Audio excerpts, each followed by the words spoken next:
sejahtera bagi kita semua ya. Yang mana saat ini Eksis Kalsumkom tengah bertandang di ruang kerja Sekretaris Daerah Kota Balikpapan ya, ingin menanyakan langsung terkait seputar program IKN, yang mana Kota Balikpapan didaulat sebagai wilayah penyangga. Mungkin dari pengamatan Bapak sejauh mana nih peran Balikpapan dalam mendukung IKN nantinya? Ya, silakan Pak. Ya, makasih Mas Bara. Jadi Balikpapan ini bisa dibilang penyangga, bisa dibilang beranda, bisa dibilang teras. Karena memang kondisi saat ini pada saat IKN akan dibangun, semua orang berpusat di Balikpapan. Ya, seperti kita ketahui kan infrastruktur dan pembangunan di IKN sedang akan dimulai. Jadi pada saat proses ini tentu Balikpapan menjadi kota yang paling sibuk ya.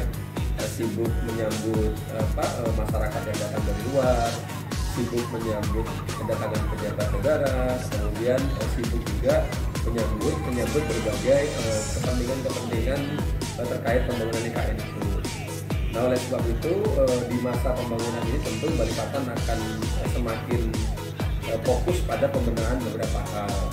Nanti seperti kita ketahui sampai dengan tahun 2024 secara bertahap akan ada kantor-kantor kementerian yang pindah ke IKN. Dan pada masa pembangunan IKN tentu mereka juga berkantornya di Balikpapan karena secara infrastruktur Balikpapan sudah paling siap. Kemudian juga belum ASN yang ada dari Jakarta juga akan pindah ke Balikpapan. Nah, yang diperlukan tentu adalah bukan hanya hunian tempat tinggal, tapi juga pasti sarana dan prasarana. Jadi kebutuhan perumahan akan semakin meningkat, kebutuhan air bersih juga akan semakin tinggi. Kemudian juga sarana prasarana kita, terutama infrastruktur jalan juga semakin sibuk. Oleh sebab itu tentu Balikpapan harus segera lari dan berbenah.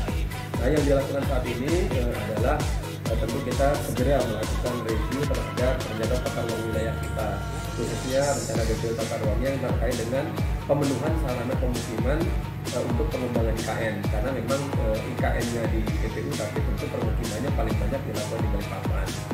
Nah, yang kedua tentu juga kita harus mencari pola-pola baru bagaimana menyediakan sumber air baku PDAM supaya layanan kita bisa menjadi terpenuhi kalau misalnya jumlah penduduknya akan semakin tinggi.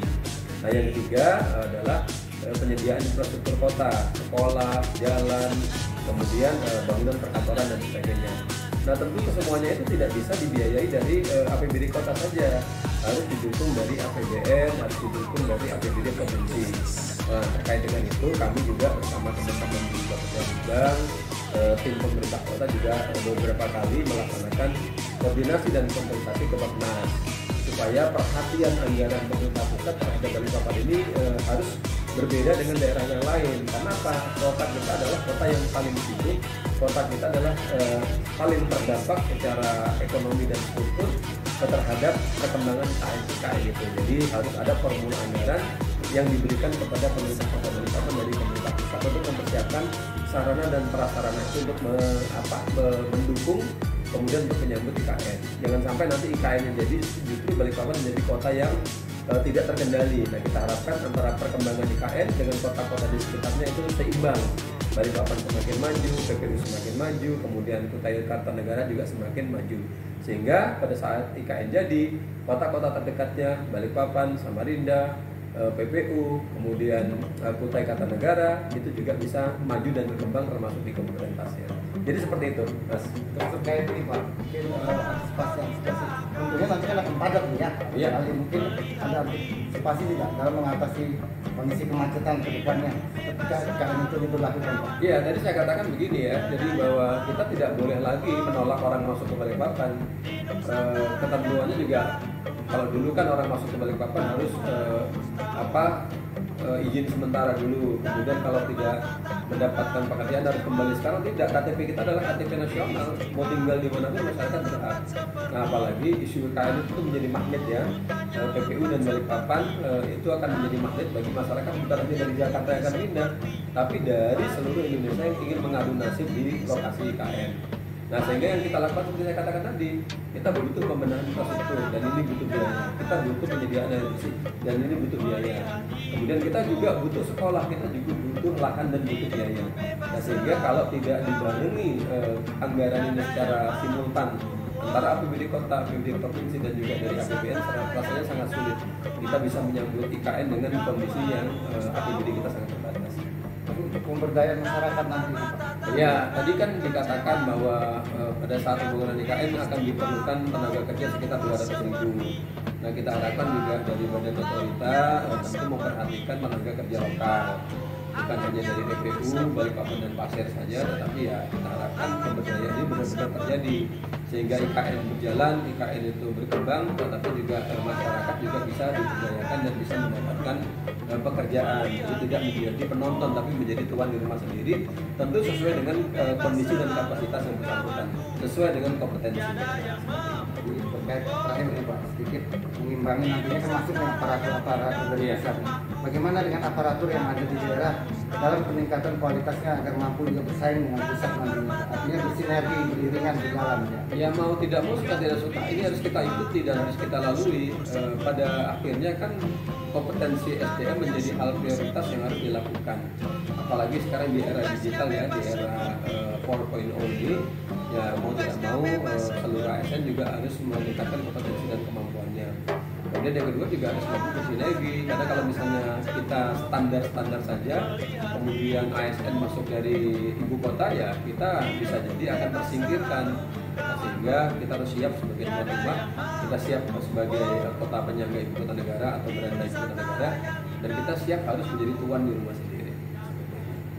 Demikian wawancara kita kami ya, yang mana untuk pemerintah Kota Balikpapan melalui saya ya, sangat mendukung majunya IKN nantinya ke depan, terlebih Balikpapan ini adalah sebagai kota penyangga.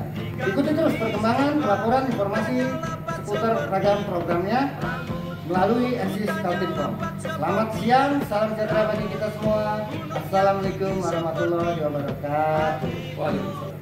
Assalamualaikum warahmatullahi wabarakatuh. Selamat siang, salam sejahtera bagi kita semua. Yang mana kembali awak media ini menyoroti persiapan ya Kota Balikpapan selaku kota penyangga jika nantinya terbentuk ibu kota negara Nusantara. Mungkin lebih jelasnya kita tanyakan kepada ketua RT ya, yang mewakili warganya terkait IKN. Bu, bagaimana pengamatan Ibu dalam menghadapi jalannya program IKN ini yang nantinya ke depan? Harapan apa yang sampai dibutuhkan dari warga? Harapannya semoga Balikpapan bisa warganya bisa menerima euforia dari IKN ini, karena ada kekhawatiran khusus buat saya kenapa menjadikan IKN akan banyaknya pendatang baru yang masuk, itu otomatis akan mempengaruhi Balikpapan yang sudah selama ini saya rasa cukup tenang, nyaman dan nyaman. Itu sih buat saya. Ya, sebagaimana disampaikan oleh Bu RT tadi, yang benar di masyarakat ini sebenarnya banyak perbedaan. Tidak semua kita mendukung IKN walaupun musiknya baik. Saja memang yang kita perlukan sebenarnya adalah kesiapan untuk menerima bagaimana nanti IKN ini apabila sudah terjadi atau sudah berjalan secara total. Kita sudah siap dari Balikpapan ini, baik secara ekonomi, keamanan, ketertiban. Sebenarnya kan itu imbas dari ibu kota itu luar biasa. Nah, makanya mulai dari sekarang kita cobalah untuk mempersiapkan diri, terutama generasi muda kita lah, untuk bisa bersaing nanti ke depan. Jangan sampai nanti kita yang dikatakan bahwa Balikpapan sebagai kota penyangga, tapi nanti malah kita tersingkir gitu, malah dari pendatang lah yang istilahnya bukan pendatang dari luar yang masuk ke Balikpapan, dialah yang mengelola Balikpapan lebih baik, maka kita masih di belakang hari malah tersingkirkan. Itulah yang kita harus persiapkan mulai sekarang. Mungkin dari PRT sendiri. Terima kasih. Sepakat dengan apa yang disampaikan Pak Lurah tadi. Bisa menamai masalah ketakutan ya, Mas. Setelah toh nantinya akan ada IKN, mungkin Balikpapan sebagai kota penyangga atau Kalimantan Timur khususnya nih ya, yang menjadi ketakutan adalah bisa tidak anak-anak muda generasi muda yang bersaing untuk dengan pendatang yang punya potensi dan kemampuan yang mungkin jauh lebih baik. Harapan kami semoga kita semua bapak-bapak RT atau bisa menyampaikan keluarganya bisa bersaing nanti masalah teknologi atau pendidikan untuk menyambut IKN, karena itu penting krusial banget. Ini ada dua pihak kan. Dari Bapak sendiri Pak, kalau Pokoknya pasti mengamati dari sisi ekonomi dan bisnisnya. Kan ekonomi KN ini ruang besar. Silakan kok. Ya, kalau memang saya melihatnya agak sedikit berbeda sama Badan Ibu RT, bahwa ibu kota negara itu berbeda dengan ibu kota negara ekonomi. Kalau saya melihatnya berbeda. Jadi kalau misalkan sebagai ibu kota negara, tentunya hiruk pikuknya itu sedikit berbeda dengan ibu kota ekonomi. Kalau ekonomi itu dia pasti akan lebih jelimet lah, banyak permasalahan di dalamnya itu. Tapi kalau kita mengambil contoh Malaysia, itu ibu kotanya kan bukan di Kuala Lumpur, di Putrajaya kan ibu kotanya. Di situ saya lihat ibu kota negaranya aman-aman aja, tenang, berjalan dengan baik. Memang yang harus kita persiapkan adalah apabila sebagai kota penyangga, kita juga dapat banyak keuntungan kok secara ekonomi kita sebagai kota penyangga. Karena apa? Memang kalau nggak salah kita akan kedatangan 1.500.000 penduduk baru ya kan ya, kurang lebih seperti itu. Itu kan karena kantor-kantor departemen apa segala macam kan akan pindah ke sini, akan bertambah menjadi 1.500.000 penduduk baru. Nah, dengan bertambahnya itu saya yakin pasti tingkat pembelian itu akan tinggi. Bagaimana warga Balikpapan itu berusaha untuk berkreasi sepandai mungkin, menambah kepandaian pada dirinya dengan hal-hal yang baru, supaya apa? Supaya dia bisa bersaing nantinya. Kalau misalkan dia tetap seperti sekarang ini merasa nyaman, dia nggak ngapa-ngapain, dia akan ketinggalan gitu. Jadi kalau menurut saya sih harusnya kita warga Balikpapan mungkin nanti Pak Lurah bisa fasilitasi adanya pendidikan tambahan Pak, khusus apa, les apa, mengenai apa, itu boleh aja kita bisa berikan kepada warga-warga kita supaya mereka bisa bergabung. Contoh paling pertama itu adalah kita bisa membuat oleh-oleh khas Balikpapan. Karena kalau saya di situ peluangnya masih sangat tinggi, orang itu sukanya apa, makanan atau oleh-oleh. Jadi saya pikir itu ada kesempatan Pak, mungkin kelurahan sendiri kita bisa memainkan satu jenis oleh-oleh baru khas Balikpapan. Contoh itu adalah buah nanas Pak. Buah nanas ini sudah pernah saya sampaikan sama wali kota yang terdahulu, bahwa menurut saya nanas Balikpapan itu adalah nanas terenak di dunia, bukan di Indonesia loh, di dunia. Karena apa? Karena nanas Balikpapan itu selain airnya cukup, terus rasanya manis dan wangi. Serikaya itu loh, yang nanas serikaya, yang bisa serikaya. Jadi menurut saya itu ada satu kesempatan kita bisa mengelola itu. Bagaimana caranya? Kita bisa atur Pak Lurah, kita bisa ajak pakar-pakar tertentu. Kita bikin di sini kan luas nih, kita belajar bikin apa, hasil yang bisa dikelola dari nanas. Gitu. Jadi nggak standar-standar, kita bikin sesuatu yang unik gitu. Karena kalau kita sudah siap, saya yakin kita pasti bisa masuk lah.